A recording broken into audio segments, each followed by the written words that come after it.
Hi friends, ಎಲ್ಲರೂ ಹೇಗಿದ್ದೀರಾ? ಚೆನ್ನಾಗಿದ್ದೀರಾ? ಫೇಶಿಯಲ್ ಹೇರ್ ರಿಮೂವರು ಇನ್ನೊಂದು ಥರ ಯಾವ ಥರ ತೆಗೆಯೋದು ಅಂತ ನೋಡೋಣ. ಫಸ್ಟ್ ಒಂದು ಸತಿ ಎಗ್ಗಲ್ಲಿ ಮಾಡೋದು ಹಾಕಿದ್ದೆ ವಿಡಿಯೋ. ಇದು ಮನೆಯಲ್ಲೇ ಮಾಡೋದು ಹಳದಿ ಮತ್ತು ಹಾಲು ಮತ್ತು ಗೋಧಿ ಹಿಟ್ಟಲ್ಲಿ ಯಾವ ಥರ ಮಾಡೋದು ಅಂತ ನೋಡೋಣ. ಫಸ್ಟು ಒಂದು ಅರ್ಧ ಲೋಟ ಹಾಲು ಚೆನ್ನಾಗಿ ಕುದಿಯೋಕೆ ಇಟ್ಬಿಡಿ.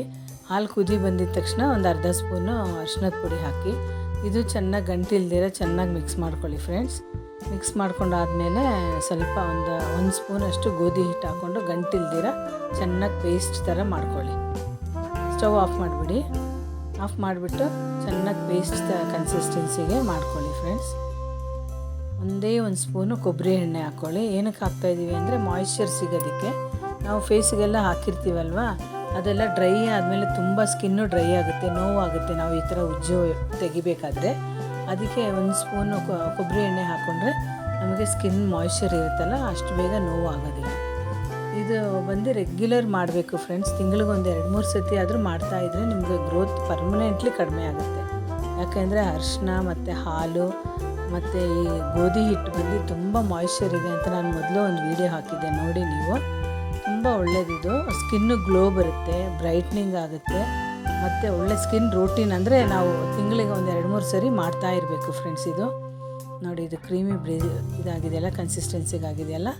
ಇದನ್ನು ಈಗ ನಾವು ಎಲ್ಲೆಲ್ಲಿ ಜಾಸ್ತಿ ಕೂದಲಿದೆ ಅದಕ್ಕೆಲ್ಲ ಹಚ್ಕೊಳ್ಬೇಕು. ಈಗ ಕೆನ್ನೆಗೆ, ಒಬ್ಬೊಬ್ರಿಗೆ ಅಪ್ಪರ್ ಲಿಪ್ ಹತ್ರ ಎಲ್ಲ ತುಂಬ ಕೂದಲಿರುತ್ತಲ್ವ, ಹಚ್ಕೊಂಡು ನಾನು ಫುಲ್ಲು ಫೇಸ್ಗೆಲ್ಲ ಹಚ್ಕೊಂಡಿದ್ದೀನಿ. ಸ್ವಲ್ಪ ಗ್ಲೋನೆಸ್ಸು ಸಿಗುತ್ತೆ ಅಂತ. ಮಾಯಿಶ್ಚರು ಇರುತ್ತೆ, ತುಂಬ ಸ್ಕಿನ್ ಬಂದು ತುಂಬ ಚೆನ್ನಾಗಿ ಕಾಣಿಸುತ್ತೆ ನಮಗೆ. ಮತ್ತು ನಮಗೆ ಅನ್ವಾಂಟೆಡ್ ಹೇರೂ ರಿಮೂವ್ ಆಗುತ್ತೆ ಫ್ರೆಂಡ್ಸ್. ತುಂಬ ಚೆನ್ನಾಗಿರುತ್ತೆ. ಟ್ರೈ ಮಾಡಿ ನೋಡಿ ಒಂದು ಸತಿ. ಈ ಕೊರಿಯನ್ ಸ್ಕಿನ್ ಥರನೇ ಬರುತ್ತೆ ನಮಗೆ. ಇದು ಮಾಡ್ತಾ ಇದ್ದಂಗೆ ನಾವು ಕೊಬ್ಬರಿ ಎಣ್ಣೆ ಹಾಕ್ತೀವಲ್ವ, ಅದರಿಂದ ಒಳ್ಳೆ ಸ್ಕಿನ್ ಡ್ರೈನೆಸ್ ಎಲ್ಲ ಕಡಿಮೆ ಆಗಿ ಮಾಯಿಶ್ಚರ್ ಆಗಿರುತ್ತೆ. ಸ್ಕಿನ್ ತುಂಬ ಚೆನ್ನಾಗಾಗುತ್ತೆ, ಕೂದಲು ಕಡಿಮೆ ಆಗ್ತಾ ಹೋಗುತ್ತೆ. ಅಂದರೆ ಒಂದು 2 ಸತಿ ಮಾಡಿದ್ರೆ ಅಂತ ಏನು ಕಡಿಮೆ ಆಗೋದಿಲ್ಲ. ರೆಗ್ಯುಲರಾಗಿ ನಾವು ಮಾಡ್ತಾ ಇರಬೇಕು. ನೋಡಿ, ಚೆನ್ನಾಗಿ ಒಣಗಿದೆ ಅಲ್ವಾ. ಈಗ ನಾವು ಒಂದು ಸ್ವಲ್ಪ ರೋಸ್ ವಾಟ್ರು ಇಲ್ಲಾಂದರೆ ನೀರು ಹಾಕಿ ಅದನ್ನು ತ್ಯಾವ ಮಾಡಿಬಿಟ್ಟು ಅದ್ರ ಮೇಲೆ ಒಂಚೂರು ಗೋಧಿ ಹಿಟ್ಟು ಹಾಕಿ ಚೆನ್ನಾಗಿ ಉಲ್ಟಾ, ಯಾಕೆಂದರೆ ನಮಗೆ ಗ್ರೋತ್ ಈ ಥರ ಇರುತ್ತಲ್ವ, ಈಗ ಉಲ್ಟಾ ಅಪ್ವರ್ಡ್ಸ್ಗೆ ಚೆನ್ನಾಗಿ ಹಿಂಗೆ ಮಸಾಜ್ ಮಾಡಿ ಮಾಡಿ ಮಾಡಿ ಹೀಗೆ ಚೆನ್ನಾಗಿ ಹೀಗೆ ಉಜ್ಜಿ ಈಗ ಅಪ್ವರ್ಡ್ಸಿಗೆ ಗೋಧಿ ಹಿಟ್ಟು ಸ್ವಲ್ಪ ಹಾಕ್ಕೊಂಡು ಚೆನ್ನಾಗಿ ಅಪ್ವರ್ಡ್ಸಿಗೆ ಮಸಾಜ್ ಮಾಡ್ತಾ ಇರಬೇಕು ಫ್ರೆಂಡ್ಸ್.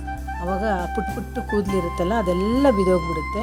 ತಿರ್ಗಿ ಆ ಜಾಗದಲ್ಲಿ ಕೂದಲು ಬೆಳೆಯೋದಿಲ್ಲ, ಚೆನ್ನಾಗಿರುತ್ತೆ ಕೂದಲು. ನಿಮಗೆ ಗೊತ್ತಾಗುತ್ತೆ, ಒಂದು 2-3 ಸತಿ ಮಾಡಿದ್ರೆ ನಿಮಗೆ ಸ್ವಲ್ಪ ರಿಸಲ್ಟ್ ಗೊತ್ತಾಗುತ್ತೆ. ಅಟ್ಲೀಸ್ಟ್ ಒಂದು 3 ಮಂತ್ಸ್ ಮಾಡಿ ನೋಡಿ ಫ್ರೆಂಡ್ಸ್, ತುಂಬ ಒಳ್ಳೆ ರಿಸಲ್ಟ್ ಸಿಗುತ್ತೆ. ನಿಮಗೇನಾದರೂ ಆ ಥರ ಮಾಡಿ ಏನೋ ಸರಿಯಾಗಲಿಲ್ಲ ಅಂದರೆ ನನ್ನ ಕಮೆಂಟಲ್ಲಿ ತಿಳಿಸಿ ಫ್ರೆಂಡ್ಸ್. ನೋಡಿ, ಈ ಥರ ಮಾಡೋದ್ರಿಂದ ಸ್ಕಿನ್ನು ಚೆನ್ನಾಗಾಗುತ್ತೆ. ನಮ್ಗೆ ಅನ್ವಾಂಟೆಡ್ ಹೇರ್ ಕೂದಲು, ಈ ಬೇಬಿ ಹೇರ್ ಅಂತೆಲ್ಲ ಹೇಳ್ತೀವಲ್ವ ನಾವು, ಅದೆಲ್ಲ ನಿಮಗೆ ಕಡಿಮೆ ಆಗ್ತಾನೆ ಹೋಗುತ್ತೆ ಫ್ರೆಂಡ್ಸ್.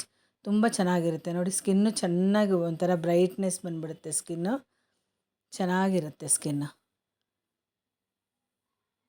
ಅಂದರೆ ಒಂದು ಸತಿಗೆ ಏನೂ ರಿಸಲ್ಟ್ ಸಿಗಲ್ಲ.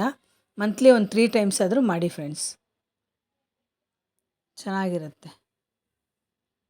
Thank you friends. ಇಷ್ಟ ಆಯಿತು ಅಂದರೆ ಕಮೆಂಟ್ ಮಾಡಿ, ಶೇರ್ ಮಾಡಿ, ಲೈಕ್ ಮಾಡಿ, ಸಬ್ಸ್ಕ್ರೈಬ್ ಮಾಡಿ ಫ್ರೆಂಡ್ಸ್. Thank you.